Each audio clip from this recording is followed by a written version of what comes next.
Hello and welcome to another episode of Chasing Hope with me, Catherine Abraham.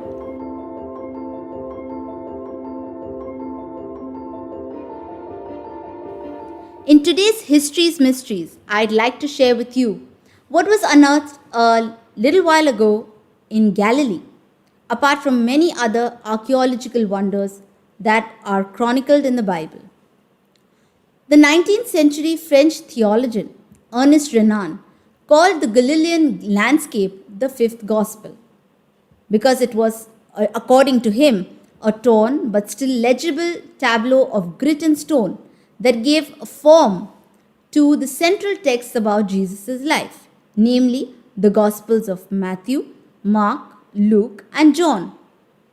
Renan's somewhat romantic views were not very far from the tourists who get off buses between Nazareth and Capernaum, come a long way to see these biblical lands, hoping to find the striking agreement of the texts with the places in front of them. Modern archaeologists, however, are very less interested in proving the Bible correct, or for that matter, any scripture correct.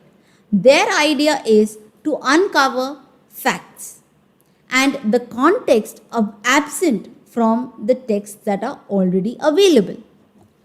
So, this would include what religion did the people of the time practice, what food did they eat, what were their favorite hobbies, games, how close did they feel to the elites, all of these things. And in fact, how did the Galileans respond to the arrival of the Greco-Roman culture and the rule? So, archaeologists have revealed that the names of government officials, kings, cities, even festivals that are mentioned in the Bible have very much been a part of the historical narrative of Israel as well. This, even though many historians didn't think that such places or people existed. Now, a glowing example of this is the episode of Jesus healing a cripple next to the pool of Bethesda. Now, this is found in the Gospel of John.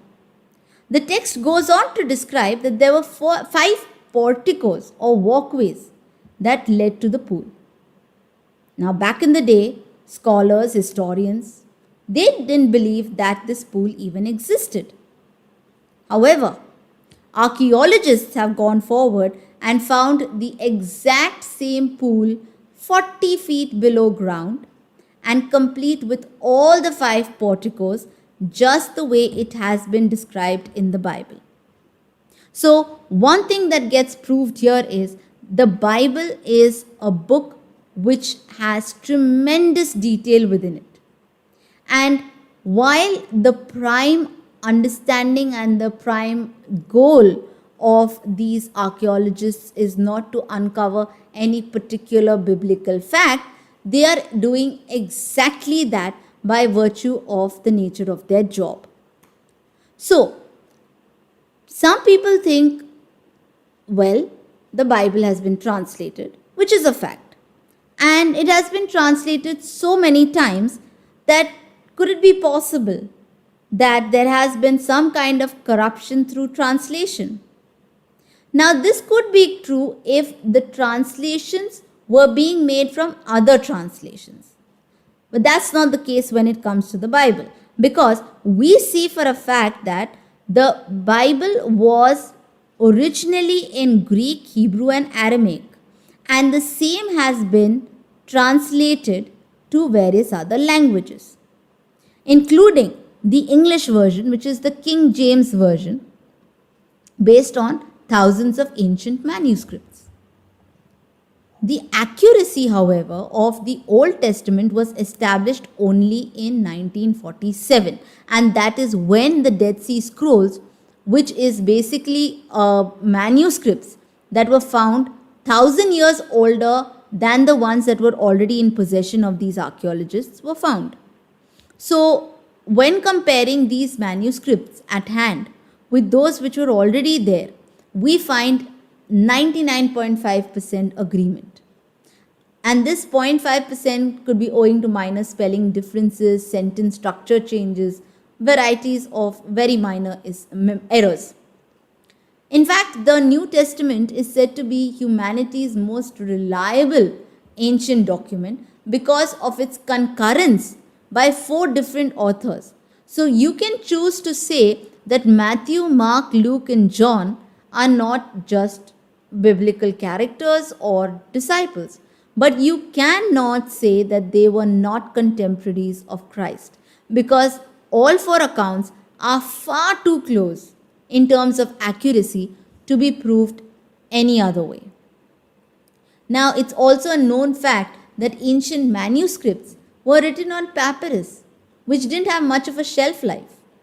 So basically, people decided that if this manuscript had to survive, they'd have to do something more. And so people hand copied the originals to maintain the message and then further circulated to others generation after generation. Now, here's my point. Very few people doubt Plato's writing of the Republic. Now, come to think of it, Plato existed somewhere around 380 BC. And the earliest copies that we have in our hand is dated to 900 AD, which is basically a 1300-year time lapse from when he wrote it to when we have discovered it. And there are only 7 copies of the original in existence. In the same way, Caesar's Gallic Wars were written around 100 to 44 BC, with approximately 10 copies 1000 years after he wrote it in existence. Again, not many are questioning if these wars really happened. Why then?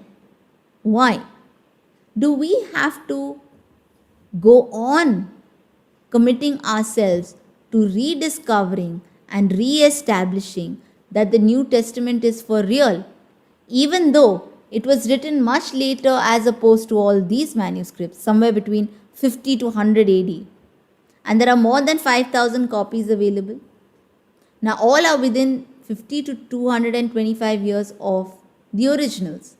So, essentially, when you're looking at all those poor scribes who meticulously copied the original manuscripts, you have to understand that they too were under tremendous pressure and hence made sure that it perfectly matched. So it's like a photocopying machine, just that these were human photocopiers. Now, what is really sad in all of this is the truth that people are ready to blindly accept that Caesar, Aristotle, Plato, even Homer existed, lived, breathed, and died without any written manuscripts themselves. But in the same breath, we are ready to deny everything that validates Jesus, that validates Christianity and the faith. So, my friend, my simple question is, why this simple discrimination? What is it about Jesus' life that doesn't deserve to be shared as is? And what part of his life is worth questioning? He's not a criminal. He's not someone of a negative character. In fact, he has been the harbinger of hope, light, peace, even love. And yet, we choose to demean his existence by stating that we don't know if he existed. Well, then, let's question everything if we are to question. Let's not redefine the meaning of the word everything altogether. Because when you trust Aristotle and Plato lived and breathed and spread the good word of humanity, law, and science, then most definitely, please believe that Jesus also walked the streets of Galilee and he most definitely taught us some invaluable lessons in humanity. My friends, today it is important to question everything, and as is the norm, We question everything, whether it's the new corona vaccine, whether it is our government and our authorities and the way they're functioning. We even go to the extent of rating individuals. Now, if we are taking out so much time for all these mundane stuff in life, why can't we just spare half an hour searching for the enlightening truth? The truth that is bound to set us free. Now, you and me can sit across a table and we can go hours and hours debating on Christ and Christianity. But my point is, what is the outcome? The outcome here is either you will get your faith back or you will be more resolute in your stance that what you've picked, in terms of what you've picked, is absolutely correct. So today I urge you to think about the questions I have posed.